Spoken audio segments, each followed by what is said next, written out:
अस्सलाम वालेकुम दोस्तों, फरीन वर्ल्ड पे आप सबको फिर से खुश आमदीद। दोस्तों, ईदैन मुसलमानों के लिए वो मजहबी त्यौहार है जिनकी एक शरई मुस्लिमा हैसियत है। ईद उल फितर रमज़ान मुबारक के इख्तिताम पर रोजेदार के लिए अल्लाह का खुसूसी इनाम है और ईद उल अजहा वो दूसरी ईद है जो कि सुन्नत इब्राहीम अलैहिस्सलाम की याद में मनाई जाती है। ईद उल अजहा को ईद कुर्बान भी कहते हैं और ये ईद 10 ज़िलहज को मनाई जाती है। ईद उल अजहा से एक दिन पहले यानी 9 ज़िलहज को पूरी दुनिया के मुसलमान जो कि साहिब इस्तात हों वो खाना काबा में तवाफ करते हैं और हज अदा करते हैं। ईद उल अजहा क्यों मनाई जाती है और इस मौका पर जानवरों की कुर्बानी क्यों की जाती है और मुसलमान इस दिन को किस तरह से मनाते हैं, आज की इस वीडियो में हम इसी के बारे में बात करेंगे। दोस्तों, ईद उल अजहा दरअसल इस्लाम की एक अजीम वाक़या की याद में मनाई जाती है जब हजरत इब्राहीम अलैहिस्सलाम अपने प्यारे बेटे को अल्लाह के हुक्म से कुर्बान करने के लिए तैयार हो गए। दुनिया भर के मुसलमान ईद उल अजहा के मौका पर खलीलुल्लाह हजरत इब्राहीम अलैहिस्सलाम की अजीम कुर्बानी का इरादा करते हुए और ज़बीउल्लाह हजरत इस्माईल अलैहिस्सलाम की फरमाबरदारी और अतात के साथ साथ अपने आप को रज़ाए इलाही के लिए कुर्बान करने का दर्स याद करते हैं। और यूं ईद उल अजहा के मौका पर हलाल जानवर गाय, बैल, बकरा, ऊंट या दुम्बा वगैरह की कुर्बानी की जाती है।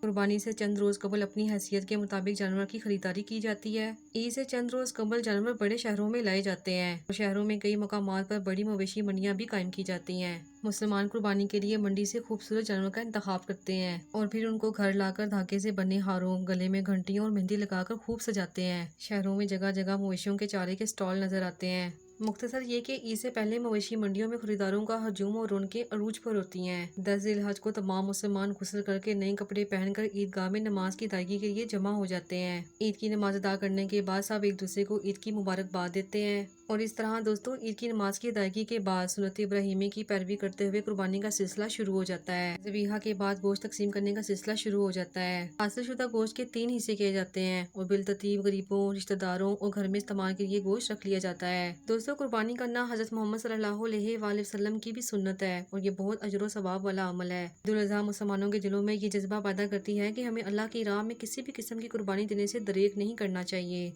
हमें ईद उल अजहा अल्लाह और उसके रसूल सल्लल्लाहु अलैहि वसल्लम के अहकामात के मुताबिक मनानी चाहिए और मुस्तहिक लोगों को अपनी खुशियों में शामिल करना चाहिए। इसलिए दोस्तों, अपने इर्द गिर्द मुस्तहिक लोगों का जरूर ख्याल रखें ताकि इस कुर्बानी का असल हक अदा हो सके। अल्लाह आपको और आपके प्यारों को ऐसी बहुत सी खुशियाँ नसीब फरमाए। अगर आपको आज की वीडियो पसंद आई है तो इसे लाइक करना और शेयर करना मत भूलें। फिर हाजिर होंगे एक नई वीडियो के साथ, तब तक के लिए अल्लाह हाफिज।